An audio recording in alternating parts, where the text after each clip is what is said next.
Shalom, Sobat Suar, kita ketemu lagi dengan episode dari Arise. Kita mau bicara tentang topik-topik berkaitan dengan anak muda, sekolahan, masa depan, dan banyak isu yang lain yang menarik. Dan kali ini kita akan melanjutkan pembicaraan kita dari episode sebelumnya. Jadi buat kalian yang belum lihat episode sebelumnya, silahkan bisa melihatnya supaya bisa nyambung begitu ya dengan apa yang kita bicarain pada saat ini. Dan kali ini kita juga bersyukur bisa ngobrol lagi bareng dengan Ko Andrew Tunggal. Welcome back. Thank you untuk waktu yang sudah ada di sini, dan kita mau bicara dengan topik yang kata Ko Andre ngeri sedap gitu ya. Topik yang asik, anak muda banget, cocok buat kita untuk pikirkan dengan baik. Dan saya nggak sendirian, Ko Andre nggak sendirian, kita ditemenin sama tentunya ada beberapa orang yang kalian sudah kenal ya. Saya persilahkan mereka memperkenalkan diri. Silakan. Halo, saya Calvin Tobias Gunawan. Saya adalah salah satu pembicara, bukan pembicara ya. Pembicara. Iya, memang sedang berbicara. Iya. Saya salah satu orang yang ada di konten sebelumnya. Ya, Calvin ya. Oke, silahkan. Pendatang baru, wajah baru ini. Halo semuanya, perkenalkan aku Cikwita Chelsea. Pokoknya halo semuanya. Oke, topik kita hari ini bicara tentang cinta. True fake love. Cinta yang sejati dan cinta yang palsu, atau kita juga mau deteksi cinta yang benar-benar palsu, yang true, benar-benar fake gitu ya, supaya kita tahu jebakan-jebakannya dan kita nggak kemakan sama jebakannya. Oke? Nah, sekarang kita akan mulai. Saya mau nanya dulu deh sama Cikita ya, panggilannya Ciki ya. Iya. Oke. Ciki, menurut kamu setuju nggak masa-masa remaja itu masa-masa buat seorang tuh mengeksplor cinta? Setuju nggak? Kalau menurut aku setuju ya, karena setiap orang kan punya perasaan tersendiri. Jadi kayak kalau misalnya kita suka sama lawan jenis, pasti ya kayak udah terbiasa, oh ini ganteng ya, ini cantik. Jadi ya menurut aku wajar aja sih. Wajar ya? Iya. Waktu TK, SD berenang bareng sama cewek cowok teman-teman nggak ada apa-apanya begitu ya. Benar. Tapi begitu masuk masa puber ya, mulai SMP begitu, mulai ada strum-strum, kita mulai rasa aneh gitu ya. Pernah rasa aneh kayak gitu? Pernah pastinya. Sedang merasa aneh? Enggak. Enggak dong. Udah lama tidak merasa aneh. Udah. Jadi mati rasa atau bagaimana? Lagi mati rasa ya.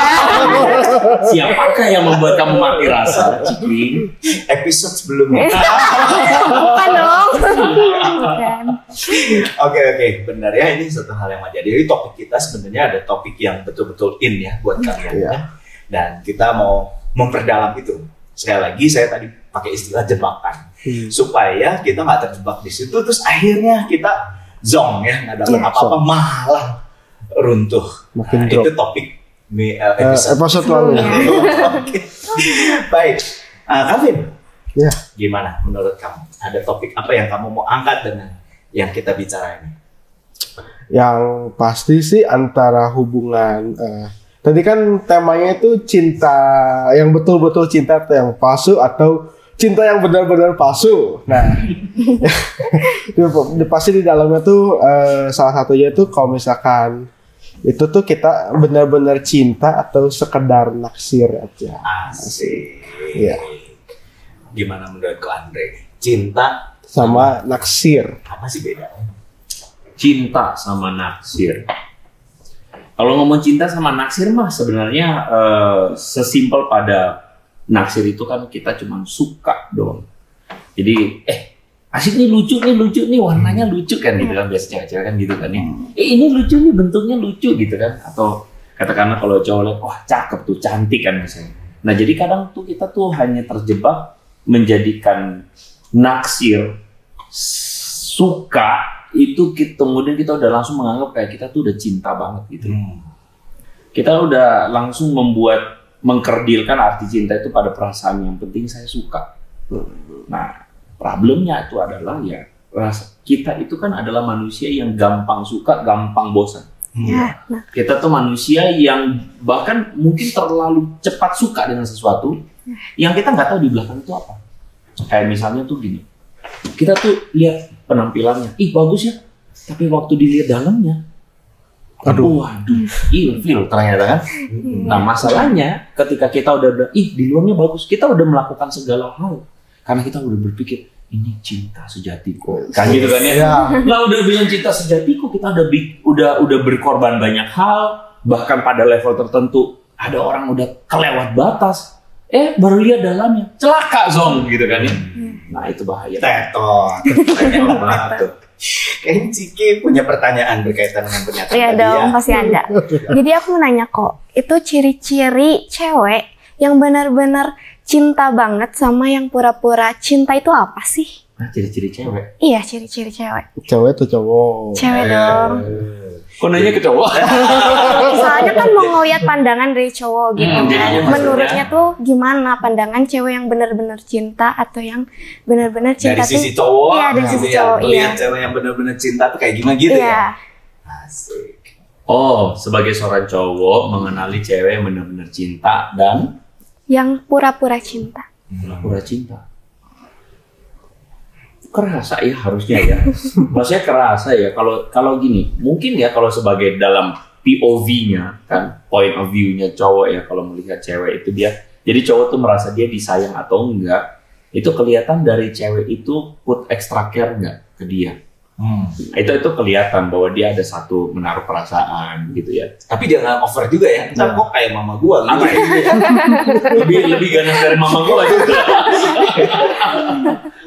Iya, jadi gini, cowok itu sebenarnya pada dasarnya adalah makhluk yang mandiri tapi juga makhluk yang manja. I believe in it, gitu. Bahwa cowok itu memang dia butuh ruang untuk kemandiriannya, tapi juga dia ada ruang untuk kemanjaannya. Dan kadang-kadang tuh banyak orang menyalahartikan, maksudnya cewek itu ada yang terlalu clingy. Manjanya tuh maksudnya kayak dimanjain banget, diperhatiin banget. Cowok pun nggak terlalu suka gitu, ya. Dan ada juga cowok yang juga melihat ceweknya cuek banget, itu juga nggak bisa. Jadi sebenarnya harus ya seimbang-seimbang. Jadi melihat bagaimana cowok itu melihat cewek, apakah cewek ini dia cinta banget bener atau enggak. Biasanya ada pada ya perhatian itu, ya. Tapi I have to put pembicaraan ini lebih dalam. Lebih dalamnya begini. Menurut saya, kita tidak mendasarkan. Jadi kan pertanyaan, cowok itu melihat cewek beneran cinta atau enggak tuh lihat dari mana sih?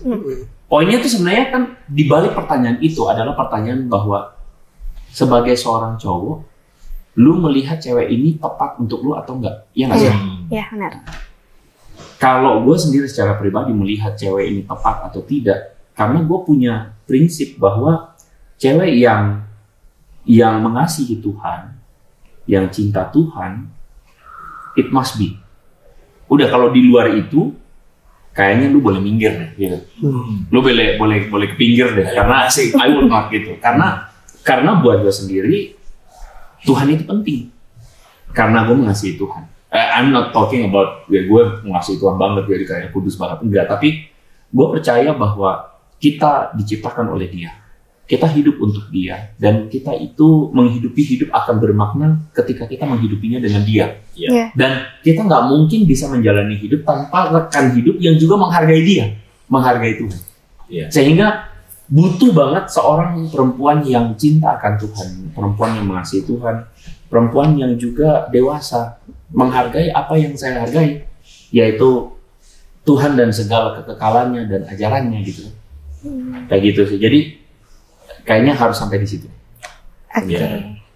Oke. Jadi kita bisa lihat dari orangnya juga ya kan, bukan hanya dari apa yang dia kerjain ke kita atau dia lakukan ke kita, tapi dari orang siapa dianya begitu ya. Tadi yang diomongin ya, kalau dia cinta Tuhan gitu ya.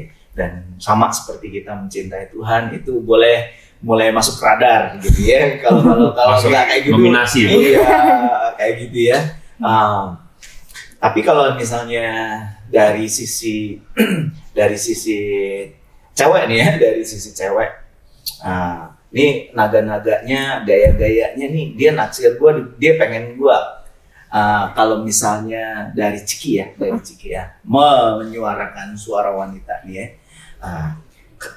Apa sih yang biasanya, wah ini kayaknya lagi ngejar saya nih, wah ini kayak apa tuh? Kalau menurut aku, kita bisa lihat dari ciri-ciri cowoknya ya. Asik. Misalnya, kayak ada suatu cowok gitu selalu ngikutin kita kemanapun kita pergi gitu. Gitu tuh Rin. Ngebuntutin gitu Iya, ya? ngebuntutin Lu suka istilahnya. gangguin. Iya, sering ngejailin. Itu ada tanda-tanda. Iya, ada tanda-tanda. Terus kayak lebih sering ngajak kemana-mana tuh bareng gitu. Misalnya nonton bareng, belajar bareng, atau apapun anything bareng gitu. Aduh, gitu ya. Ngajak bolos bareng. Iya, bisa jadi. Fen, menurut lu gimana? Gimana ya? Soalnya karena kan saya belum pacaran jadi saya tidak bisa berkomentar gitu. Pengumuman. Anda semua dengar ini ketua OSIS ya. Iya gimana jawabnya? Speechless. Jadi kebayang ya, nggak kebayang. Tapi kalau misalkan lihat dari temen gitu ya, kalau misalkan ada cowok suka sama cewek gitu ya, pasti gimana pun caranya harus supaya si cewek ini tuh istilahnya ngelihat kita gitu, kayak kita ngelakuin satu hal yang bodoh gitu sampai bikin perempuan itu jadi ngeliat ke kita terus kayak ngetawain gitu. Itu kayaknya kalau buat laki-laki itu salah satu kebanggaan itu gitu. Menarik perhatian. Iya, menarik perhatian. Oke. Tapi betulkah itu sesuatu yang sejati atau hanya sekedar tadi ya rasa suka aja begitu ya? Itu yang kita mau perdalam kan ya. Iya. Nah, apa ciri-ciri dari cinta yang sejati itu kali ya? Iya. Itu yang kita mesti coba pikirin ya. Menurut Kak Andre gimana? Ciri-ciri dari cinta yang sejati. Jangan-jangan bukan hanya sekedar cinta, itu hanya perasaan doang. Iya. Kemarin kebetulan saya lagi pimpin sebuah retreat di kalangan anak SMA. Lalu kemudian ada seorang anak yang mengatakan begini, "What is morality?" kata dia. Apa itu moralitas?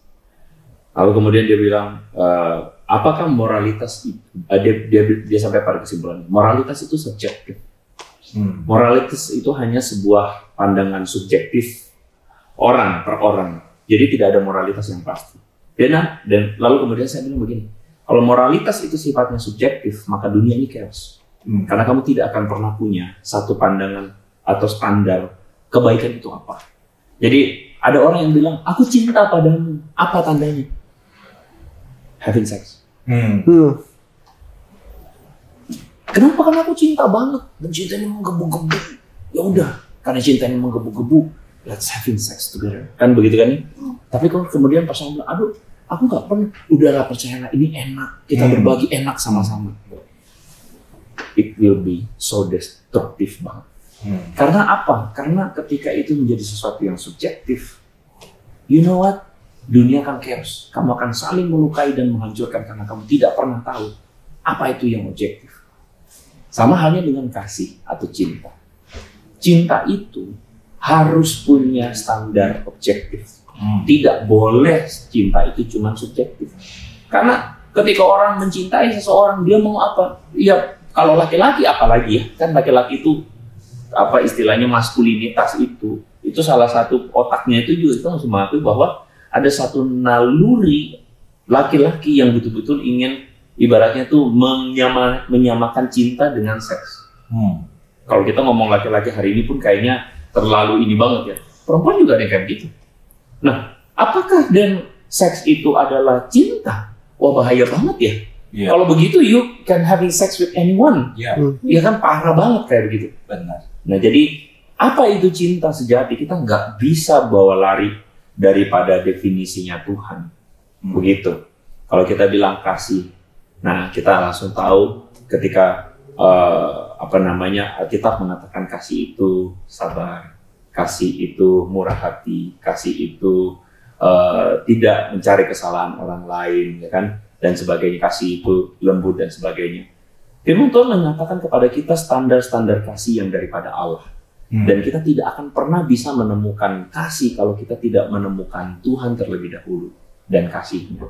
Jadi kalau mau menjawab itu secara simpel, nanti kita bisa explore lebih lanjut. Kasih itu nggak bisa lu lepasin dari Tuhan, gitu deh. Kayak gitu. Karena kasih-Nya Tuhan itu adalah standar kita untuk mengenali kasih dan bisa menyatakan kasih. Ya kalau nyambung dengan tadi yang kita bicarain sebelumnya, maka kalau misalnya orang itu tidak kenal Tuhan, nah kita bisa lihat nih apa yang dia tawarin ke kita itu asli atau enggak, karena dia nggak pernah punya yang aslinya gitu kan, sumber yang aslinya. So, oke. Savin? Lalu kalau misalkan gini kok, tadi kan Ko Andre bilang kalau kebanyakan orang sekarang itu kalau misalkan cinta itu kan dihubungi dengan seksual. Nah, apakah kalau misalkan kayak gitu tuh itu karena ada pengaruh dari pornografi kah atau bagaimana? Itu ngaruhnya cukup kuat ya. Kita mesti ngakuin bahwa sekarang tuh zaman pornografi itu kayak dapetnya gampang banget. Kita bahkan bisa dapetin di link grup WA gitu kan, di handphone kita. Kita udah nggak zaman dulu lagi yang nggak pada zaman gua dulu. Itu kalau mau dapat konten porno mesti ke rental VCD, gitu kan? Itu zaman bahula banget. Tapi zaman sekarang orang dapetin pornografi mudah. Nah, gak usah nyari, malah dikasih juga, dikirimin malah, gitu kan ya. Jadi innocence, gue mah hanya klik doang kok gitu ya. Dan kita tuh kan sebenarnya harus nggak bisa pungkir bahwa kita tuh makhluk seksual. Makhluk seksual tuh jangan pikir jelek-jelek ya, jangan pikir yang nggak dulu. Makhluk seksual itu adalah kita tuh punya organ seksual, kita punya naluri seksual itu sendiri yang sebenarnya diciptakan untuk dinikmati dalam kondisi yang semestinya. Dan kondisi yang semestinya itu tentu saja adalah pernikahan, gitu kan ya. Nah, problemnya adalah ketika kita disodorin pornografi, kita nggak bisa menolak tuh bahwa ketika kita lihat, wah gila, langsung respon tubuh kita secara fisik itu adalah keluar tuh semua hormon-hormon tuh, ya yang kalau misalnya kita teliti ada namanya dopamin, ada yang namanya macam-macam itu, mereka tuh mempengaruhi otak kita sehingga kita tuh merasakan kesenangan. Sama kayak misalnya kita main game, wah itu keluar tuh hormon semua. Sama kayak misalnya kita dikasih makanan, all you can eat misalnya yo, wah keluar itu hormon happy. Nah, dalam keadaan kita yang masih muda ini, kalau kita nggak bisa handle it, wah kita akan hancur nih. Karena kita hanya cuman bisa isi hidup kita dengan semua yang menyenangkan termasuk pornografi itu, dan pornografi percayalah dia akan selalu demand more. Percayalah itu. Dalam arti gini, kalau kita bilang nggak apa-apa gue nonton pornografi aja, nggak apa-apa sehari satu. jangan terlalu pede lo. Lo akan minta lebih, dan pada akhirnya lo akan pengen lakuin. Karena apa? Karena itu adalah sesuatu yang jerat kayak gitu. Susah ya kalau udah kayak candu gitu ya. Oke, jadi bisa nggak kita tarik juga kalau misalnya ada seseorang yang mengatakan cinta sama kita ya, tapi ujung-ujungnya bau-baunya arah-arahnya itu ke seks gitu. Nah itu cinta itu sejati apa palsu? Boleh nggak itu jadi clue buat kita ya? Gimana? Sure ya. Jadi maksudnya gini loh, gini aja. If you love someone, asik. Enggak itu cuma boleh nih. Gini loh, apa yang you expect dari cinta? What you expect from love? It's just happy. If it just happy, why don't you? Makanya kan sekarang orang ada yang namanya HTS, hubungan tanpa status, atau namanya FWB, friend with benefit. Jadi mereka yang kejarnya atau apa? Seks doang. What you expect? Apa yang kamu expect? Sadar nggak bahwa sebenarnya semua itu akan nggak kemana-mana. Dan it just left you behind.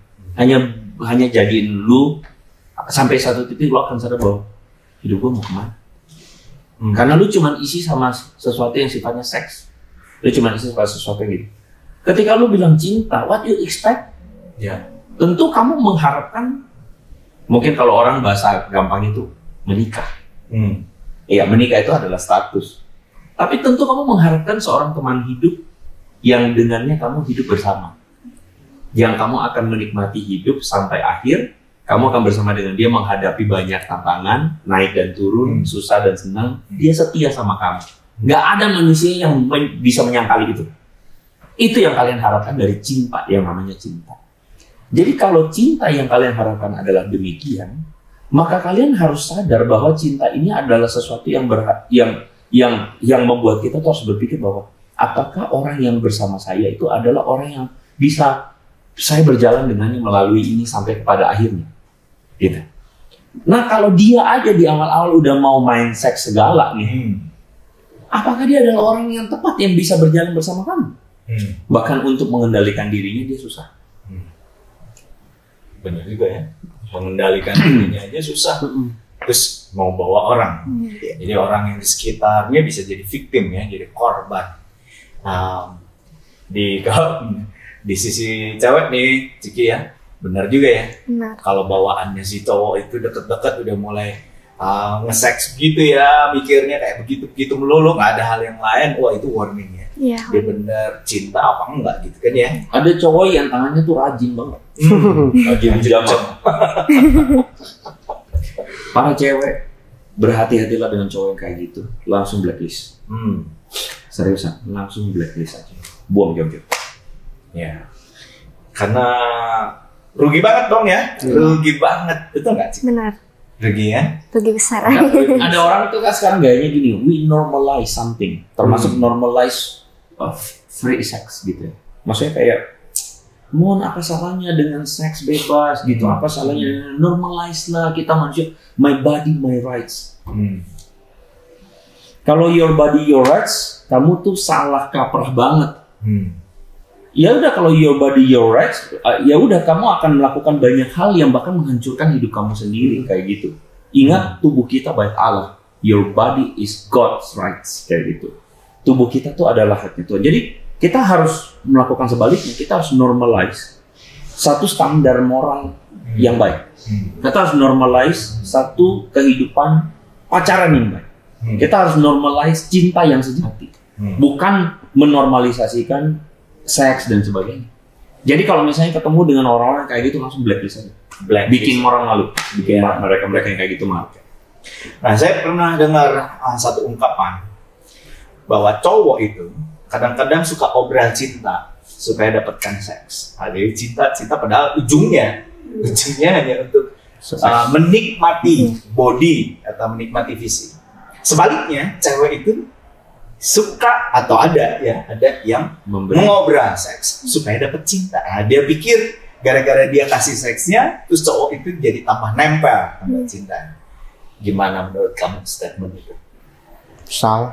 Salah ya? Salah besar. Salah. Tapi banyak orang yang mengerjakan kayak begitu banyak, ya. Jadi kayaknya tadi dari pembicaraannya kita ya, cinta tetot dengan seks ya. Betul. Tidak sama dengan. Tidak sama dengan. Dan tanda-tandanya tadi Pak Andre udah bilang begitu. Biasanya yang lebih agresif cowok, tapi sekarang kayaknya enggak. Bisa juga. Bisa dua-duanya. Bisa dua-duanya. Begitu udah masuk ke area itu, beware ya. Tadi Ko Andre malah lebih tegas ya, cores. Blacklist. Jadi buat kalian yang lagi ada di dalam relasi yang nggak jelas, terus bawaannya ke sana melulu, ini warning ya, karena hidup kalian jauh berharga dibandingkan dengan apa yang sedang terjadi, gitu ya. Jika ada pertanyaan lain? Ada. Kan kita lagi ngomongin yang cinta pura-pura atau cinta sejati kan. Aku mau nanya, kalau misalnya cinta sejati itu kan kadang suka ada yang saking cintanya banget tuh ada yang posesif banget. Itu tuh gimana sih cara keluar dari percintaan posesif itu? Sebagai cewek atau sebagai cowoknya? Sebagai ceweknya. Soalnya kan cowoknya kan iya. Ya. Ini serius. Ini ngomong tentang masalah mental health juga ya. Kadang tuh di awal kita ketemu cewek yang posisi tuh kayaknya bahagia banget. Karena kita dapat ekstra perhatian ya. Kamu di mana? Sama siapa? Makan apa? Gitu kan ya. Kita kayaknya happy banget. Tapi lama-lama lu capek. Karena dia akan kayak lagi pegangin kaki kamu kemana-mana. Itu tuh kamu akan kena terus, makan dalam terus, dan itu akan bahaya buat mental kamu. Ini putusin. Jahat banget ya langsung suruh. Ya, maksudnya kasih tahu sama dia ini nggak benar, nggak baik. Tapi biasanya karena ini soal masalah mental, ini sembuhnya nggak kayak misalnya tangan gue keiris nih, sembuhin dong, gitu kan? Berapa 2 minggu sembuh? Enggak, ini mental tuh susah. Betul. Bahkan untuk mengakui gue udah kena mental pun orang butuh waktu lama gitu. Makanya banyak yang nggak setuju dengan cara pandang tadi. Itu kan kayak ngegrogotin dari dalam tuh ya, posesif tadi ya. Karena cinta itu tidak posesif ya. Memang cinta itu eksklusif, tapi nggak kayak begitu tuh. Bahkan kalau konsep cinta itu nggak egois. Di balik posesif tuh egois. Karena konsepnya kita cinta itu justru memberi, memberi bahkan berkorban. Cinta itu juga growing. Jadi cinta itu kasih ruang buat pasangan kita untuk growing, menjadi versi terbaik dirinya. Jadi bukan kita membatasi dia semua apa nggak boleh ya Tuhan. Jadi apa dia gitu? Jadi gubuk. Iya. Kamu mau nyambung? Kayaknya udah pengen ngomong deh. Tapi mungkin sorry ya, kita belum ngomong soal ceweknya. Iya. Nah sekarang kalau ceweknya posesif gimana? Tapi juga ada cowok yang posesif ya. Nah buat cewek-cewek ketemu cowok posesif, langsung putusin. Blacklist. Udah nggak usah banyak cowok. Kok lu tega banget? Kalian masih muda, perjalanan masih panjang. Gak ada salahnya sadis di awal. Dan bahkan mungkin mendingan sadis di awal. Supaya kalian langsung sortir langsung punya saringannya kuat, supaya jangan yang macam-macam yang KW-KW 2 itu masuk. Ya kan, yang kualitas afkiran tuh masuk, langsung sortir di awal kayak gitu. Nah, sekarang bagaimana kalau sayanya yang posesif? Nah, makanya kita mesti healing dulu gitu. Zaman bahasa anak sekarang tuh healing kan. Nah, healing itu tuh butuh proses, dan kita nggak bisa healing kalau kita tuh mau pacaran. Ada orang itu kan kayak hidupnya kosong tanpa pacar. Kayak gue tuh kosong kan gak ada pacar. Ya itu tadi, you mesti isi hidup kamu dengan Tuhan dulu deh. Isi hidup kamu dengan ini dulu. Kamu bisa hidup sendiri, aman dengan dirimu sendiri, baru kamu mulai pacaran. I think it's for your own good sake. Oke. Kalau misalkan nih kita udah terikat dengan yang namanya cinta palsu atau fake love itu, gimana supaya kita itu bisa keluar dari dalam itu? Meskipun itu mungkin sulit gitu buat kitanya. Toksik gitu ya. Pacaran, percintaan yang toksik. Jadi kita ya udah ke bawah, istilahnya udah ke bawah nyaman dengan toksiknya itu. Terus kita kayak, gue salah nih, gue harus keluar. Tapi susah gitu, karena di satu sisi atau antara cewek atau cowoknya itu jadi posesif, jadi janganlah gitu. Itu gimana kita ngeresponnya? Langsung tiba-tiba langsung gue keinget kisahnya Yusuf. Ya, even though Yusuf tidak pacaran dengan istrinya Potifar. Tetapi ketika istri Potifar itu datang dan bilang sama dia, ayo tidur dengan aku dan sebagainya. Itu tuh Yusuf langsung melakukan satu tindakan yang I think it's necessary. Tindakan itu tepat pada waktu itu, yaitu lari. Jadi biasanya tuh kan ada yang namanya alert button gitu kan. Kayak ada sebuah kayak gedung tuh ada yang namanya emergency exit gitu kan. Itu adalah satu jalur, satu titik di mana you have to go out. Sudah, apapun posisinya, kondisinya, kamu mesti keluar. Nah, itu makanya kenapa kalau misalnya dibilang kalau kita udah terjebak dan kita realize, gila gue terjebak, communicate it dengan katakanlah pacar kamu atau gebetan atau pacar lah. Kamu komunikasikan, ini gak sehat, ini gak benar. Nah, biasanya kita tuh gak tega ngomongnya. Gak tega atau kita nggak tahu gimana cara ngomongnya. Nah, beranilah daripada ini berlarut-larut, ya kan? Dan sekarang kita pun harus menormalisasi putus. Jadi putus menyudahi hubungan pacaran itu bukan hal yang tabu, bukan aib ya. Bukan aib. Menyudahi hubungan berpacaran itu baik ketika kita sadar bahwa ini memang bukan buat saya, atau mungkin sayanya yang belum siap. Itu baik. Dan once again, kalian masih muda, gitu loh, masih panjang waktunya. So, ya udah, sudahi gitu. Jangan diterusin. Tapi memang banyak orang nggak berani kayak dia, takut dan lain sebagainya. Menurut saya, ini juga hal yang baik ya. Salah satu cinta yang sejati kalau memang betul-betul mau membangun, kalian bersedia untuk belajar dari orang yang mungkin lebih senior begitu ya, atau rohani, bukan senior, karena yang senior juga belum tentu dewasa. Jadi pacarannya itu bukan hanya kalian berdua gitu, tapi ada orang lain yang kalian libatkan dengan sadar gitu ya, supaya jalannya baik. Nah kalau misalnya pacar kita atau gebetan kita itu nggak berani sampai ke sana, lu mesti warning nih, kenapa ya? Kok diajar yang baik kok enggak gitu? Wah, takut ketahuan, takut ntar nggak boleh gitu ya. Iya juga. Nah jadi memang itu salah satu tadi, cinta yang sejati tidak identik dengan seks, bukan posesif, tidak egois begitu ya, dan mengizinkan orang lain untuk membangun bersama-sama, Growing sama-sama. Ya. Ada satu lagi nih. Jadi gini ya, tadi statement yang tadi itu, man tends to give love to gain sex, and woman tends to give sex to gain love. Itu statement itu bahaya. Makanya statement itu bahaya tuh, ya itu adalah realita yang terjadi dan jangan sampai kita ada di situ.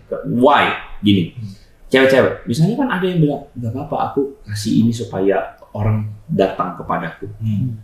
Once again, what you expect from that relationship?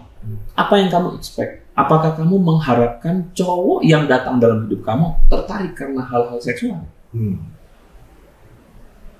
Ya udah, kamu hanya mendapatkan cowok yang memang mengedepankan seksualitas habis di otak dia. Daripada apa? Daripada kasih yang sejati, daripada kasih yang lembut, kasih yang menjaga, merawat, menumbuhkan, kasih yang memberi. Kan gini deh, setiap kita pasti punya sebuah harapan akan cinta yang demikian, cinta yang indah, cinta yang suci, cinta yang baik, cinta yang cintanya Tuhan. Kita pasti punya harapan itulah. Bahkan saya percaya seburuk-buruknya orang pasti dia kepengen cinta yang begitu. Ya. Nah, sekarang kalau kamu menunjukkan dirimu dalam hal sexual things.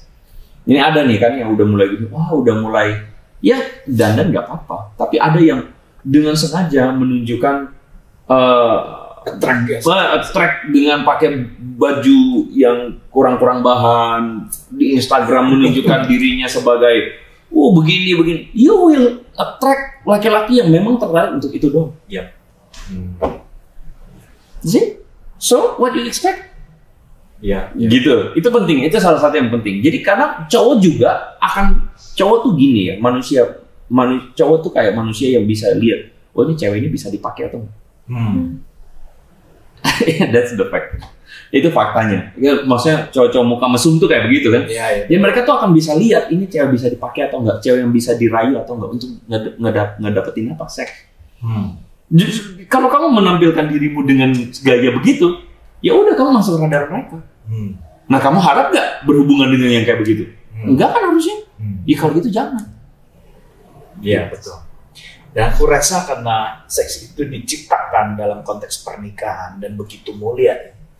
Tapi kalau digunakan tidak di dalam konteks itu, kelihatannya bisa kasih sesuatu yang nikmat, yang bahagia. Tapi kayaknya zonk. Kenapa ya? Gue bisa berani ngomong gitu ya. Karena kalau orang yang udah nyampe di situ ya, memakai seks di luar dari pernikahan, tuh dia haus gitu loh, kayak minum air laut gitu. Haus dan minta lagi. Makin haus, makin pengen. Kalau benar itu adalah bisa mengisi kekosongan, harusnya mereka bisa berhenti, puas kan. Tapi ternyata malah tambah lapar, tambah haus. Seks itu kayak isolasi, kayak plester.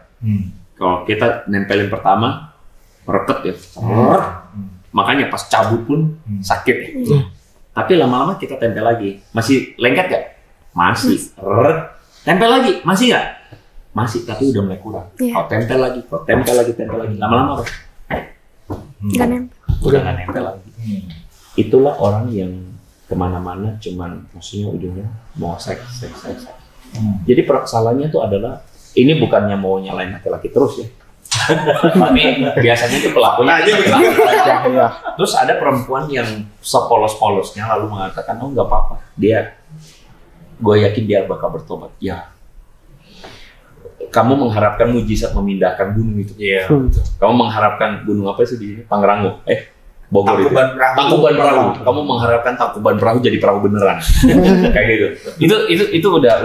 Jadi itu tuh kayak selotip yang kamu tempelin, lama-lama dia mati rasa. Jadi dia akan melakukan aktivitas itu, tapi dia tidak benar-benar dia bilang dia cinta, udah. Oke. Kalau menurut Ciki ya, siapa yang paling rugi kalau ternyata percintaan, pacaran itu lalu nempel dengan seks? Siapa yang paling rugi? Yang ceweknya atau yang cowok? Yang ceweknya. Kenapa? Karena kan selain tubuhnya udah rusak, itu bisa ngasilin itu kan kayak hamil di luar nikah, terus jadi gosipnya kesebar kemana-mana, terus jadi nama keluarganya juga buruk kan di masyarakat. Jadi mungkin cewek yang lebih ini rugi ya, lebih rugi ya. Iya. Kalau Calvin, ya tuh? Yang sebenarnya dua-duanya pasti rugi. Dua-duanya pasti. Karena rugi. pasti dua-duanya itu baik perempuan atau lakinya itu akan kena sanksi secara moral. Sosial. Iya, sanksi sosial juga. Gitu. Jadi di masyarakat tuh ya berarti nggak bakal dicap ceweknya yang salah atau cowoknya yang salah, dua-duanya salah gitu. Cuma kayak tadi Ciki bilang, ceweknya bisa punya akibat yang berjejak. Iya. Karena hamil, terus punya anak, cowoknya Kalau cowok ya pasti akan lebih rata-rata sih kabur ya. kabur. Iya, kabur. Shocking ya. Wah, ternyata bisa begini. Kebayang masih anak SMA mesti ngidupin anak orang ya. Betul. Yang rugi adalah dua-duanya rugi, menghancurkan. Tapi memang kalau anak cewek lebih berbekas. Iya. Gimana Bu Andre?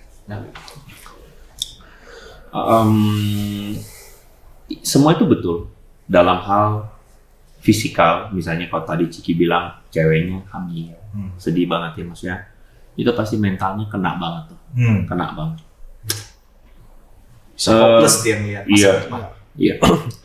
Tapi gini, kita itu lupa bahwa sebenarnya deep down in our life itu bukan cuma soal masalah apa yang kelihatan, tapi apa yang ada di sini. Jadi maksudnya ketika cewek tadi misalnya dia hamil, lalu kemudian udah punya anak di usia yang udah pasti luka nih di sini. Dan cowok tuh kayaknya kabur gitu, kata bahasa Calvin tadi, kabur. Anda lupa bahwa cowok ini sebenarnya punya jiwa, dan ketika dia melakukan hal yang buruk dan dia gak beres itu dalam arti gak menyelesaikan hal ini, dia sedang membentuk sesuatu dalam dirinya. Like kalau misalnya tuh, kalau saya sering ilustrasikan tuh, dalam hidup kita tuh ada dua anjing, yang putih dan yang hitam, yang baik dan yang buruk. Dan dua anjing ini sering berantem. Berantem untuk apa? Berantem untuk menunjukkan dominasinya. Mana yang baik? Ketika berhadapan situasi kita melakukan yang baik, itu kita melakukan yang buruk.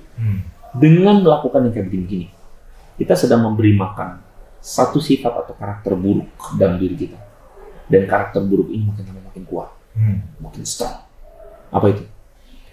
Udah, having sex aja. Ikutin aja. Lagi lihat, ini maaf. Kan bahasanya gini, aduh sange nih gitu kan. Ya udah lakuin. Kamu lagi kasih makan karakter itu dan kamu akan jadi orang kayak gitu. Saya percaya bahwa akan ada satu titik kamu menangisi diri kamu sendiri. Kamu menangisi dan meratapi betapa kamu udah rusak. Dan yang rugi itu kamu. Kamu mungkin nggak kelihatan. Kamu kelihatan masih biasa-biasa saja. Kamu masih beraktivitas, masih makan di kafe mungkin. Kamu kerja atau kamu sekolah. Tapi jiwa kamu itu menjadi buruk sekali. Dan itu akan kamu tangisi dengan sangat pilih. Yeah. Di dalam kesendirian, berdialog dengan diri sendiri, kamu tahu siapa kamu. Dan gak pede menampilkan siapa kamu sebenarnya. Dan itu menyakitkan ya. Menyakitkan.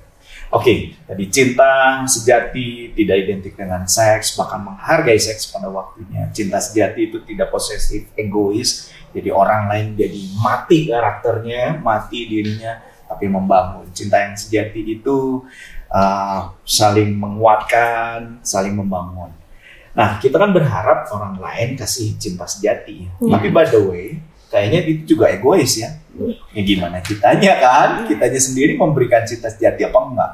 Nah, kita mau closing ya dengan minta Ko Andre kasih beberapa tips gitu ya untuk membuat kita itu punya cinta sejati. Sehingga pada waktunya nanti kita tidak memberikan fake love, tapi betul-betul kasih cinta yang sejati. Apa yang kita mesti belajar? Aku rasa ini lebih baik untuk menjadi perhatian kita saat ini. Betul ya? Iya. Cinta sejati. Kalau kata pengkhotbah, jangan membangkitkan cinta sebelum pada waktunya. Karena cinta itu kuat seperti mau. Artinya cinta itu ketika dia datang, dia akan betul-betul kuat dan kita akan susah sekali untuk resist. Ya. Maksudnya perasaan itu bisa bikin kita kayak orang gila. Perasaan itu bisa bikin kita hilang akal sehat. Perasaan itu bisa bikin kita tuh kayak lost semua, hafalan Alkitab lupa semua. Itu bisa. Nah karena itulah makanya kita harus punya satu rem. Ibaratnya tuh kayak satu filter pertama. Yaitu ketika perasaan itu datang, jangan langsung mengikuti perasaan itu. Itu hal yang pertama. Yang kedua, cinta yang sejati itu akan bisa kita dapat adalah ketika Yesus bilang bahwa tidak ada kasih yang melebihi seorang yang menyerahkan nyawanya untuk sahabat-sahabatnya. Artinya, Yesus lagi menunjuk kepada dirinya bahwa kasihnya dia itulah yang paling sejati, paling murni, dan paling benar. Dan karena kasih dia paling sejati, paling murni, maka patokan kasihnya dia itulah yang mesti kita punyai. Gitu. Kalau kita tidak punya kasih yang sejati itu, bagaimana mungkin kita akan bisa menarik orang yang punya kasih yang sama? Kayak gitu. Karena itulah kita mesti ingat bahwa kita still growing, kita masih bertumbuh. Karena kita masih bertumbuh, makanya kita masih berusaha mengenal dan menghidupi kasih itu. Jadi kalau tadi bilang yang pertama, jangan dulu cepat-cepat say yes, jangan dulu cepat-cepat mau nembak orang. Yang kedua adalah pastikan bahwa kamu mengalami kasihnya Tuhan. Dari itu, mengalami kasihnya Tuhan, dan itu bukan kayak proses ikut KKR Rise, langsung mengalami kasih Tuhan. Berarti besok setelah KKR, setelah nangis, saya udah boleh pacaran. Bukan begitu, Bang. Kayak gitu kan. Jadi kamu mesti apa? Kamu mesti melatih dirimu untuk stay, untuk stabil, ya, menghidupi kasihnya Tuhan itu. Patokannya dari mana? Patokannya dari buah rohani. Ya, dari apakah kamu sudah meninggalkan dosa-dosamu, apakah kamu kelihatan buah-buah rohanimu, dan itu konfirmasinya biasanya dari mentor. Yang ketiga, yaitu miliki mentor, miliki pembimbing rohani, miliki orang yang jadi overseer atas hidup kamu, ya kan? Nah dari situ orang-orang inilah yang bisa melihat dari perspektif orang ketiga. Gila kok, gue lagi fall in love nih sama si ini gitu kan. Yang mana itu yang baju bola-bola gitu. Kenapa lu fall in love? Nggak tahu, lihat kupingnya gede aja. Ada kayak gitu. Lihat kupingnya gede aja gue jadi jatuh cinta. Hei, ayo lu menikahi orang kuping gede. No, sama gajah gitu kan.